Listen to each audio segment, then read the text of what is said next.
വയോധികയെ വീട്ടിൽ കയറി ആക്രമിച്ച കേസിൽ ഒളിവിലായിരുന്ന കുപ്രസിദ്ധ ഗുണ്ട ശ്രീബിൻ റിമാൻഡിലേക്ക്.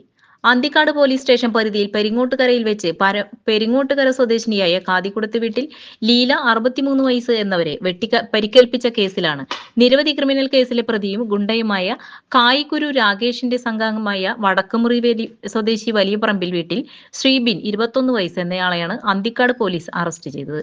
പെരിങ്ങോട്ടുകര സ്വദേശിനിയായ പറമ്പിൽ വീട്ടിൽ സൗമ്യയുടെ മകൻ ആദിത്യ കൃഷ്ണ എന്നയാൾ കായിക്കുരു രാകേഷിന്റെ സംഘാംഗങ്ങളെ തെറി പറഞ്ഞതിനുള്ള വൈരാഗ്യത്താൽ കായിക്കുരു രാകേഷിന്റെ സംഘാംഗങ്ങളായ ഷാജഹാൻ 30 വയസ്സ്, ശ്രീബിൻ 23 വയസ്സ് എന്നിവർ വൈകിട്ട് 4:30 മണിക്ക് പെരിങ്ങോട്ടുകരയിലുള്ള സൗമ്യയുടെ വീടിന്റെ മുറ്റത്തേക്ക് മാരകായുധവുമായി വടിവാൾ കൈവശം വെച്ച് അതിക്രമിച്ചു കയറി സൗമ്യയോട് മകൻ ആദിത്യ കൃഷ്ണ എവിടെയാണ് എന്ന് ചോദിച്ചപ്പോൾ ഇവിടെയില്ല എന്ന് പറഞ്ഞതിനെ തുടർന്ന് സൗമ്യയോട് അവനെ കിട്ടിയില്ലെങ്കിൽ നിന്നെ വെട്ടിക്കൊല്ലുമെന്ന് പറഞ്ഞ് ഭീഷണിപ്പെടുത്തുകയായിരുന്നു.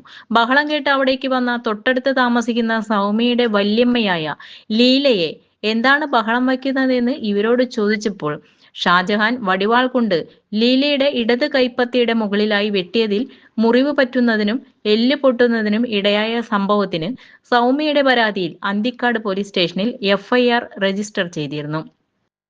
ഈ കേസിലേക്ക് മറ്റു പ്രതികളായ കായ്ക്കുരു രാകേഷ്, ഹരികൃഷ്ണൻ, അഖിൽ, ഷാജഹാൻ എന്നീ 4 പ്രതികളെ മുമ്പ് അറസ്റ്റ് ചെയ്ത് റിമാൻഡ് ചെയ്തിരുന്നു. സംഭവത്തിന് ശേഷം ശ്രീബിൻ കൂട്ടുപ്രതികളായ അഖിൽ, ഹരികൃഷ്ണൻ എന്നിവരുടെ സഹായത്തോടെയാണ് രക്ഷപ്പെട്ടത്. തുടർന്ന് ഒളിവിൽ പോവുകയായിരുന്നു. ഒളിവിൽ കഴിയുകയായിരുന്ന ശ്രീബിനെ ആലുവയിൽ നിന്നാണ് പിടികൂടിയത്. ശ്രീബിൻ അന്തിക്കാട്, വലപ്പാട്, തൃശൂർ വെസ്റ്റ് പോലീസ് സ്റ്റേഷനുകളിലായി 3 വധശ്രമ കേസിലും തട്ടിക്കൊണ്ടുപോയി കവർച്ച ചെയ്ത ഒരു കേസിലും 3 അടിപിടി കേസിലും അടക്കം 9 ക്രിമിനൽ കേസുകളിലെ പ്രതിയാണ്. തൃശൂർ റൂറൽ ജില്ലാ പോലീസ് മേധാവി B. കൃഷ്ണകുമാർ IPSന്റെ നേതൃത്വത്തിൽ Irinjalakuda DYSP KG Suresh, Anthikad police station inspector Sarin AS, sub inspector Afsal, CPOമാരായ ക്രിജേഷ്, CV, അനീഷ്, മണികണ്ഠൻ, വിനീത് എന്നിവരാണ് പ്രതിയെ അറസ്റ്റ് ചെയ്തത്.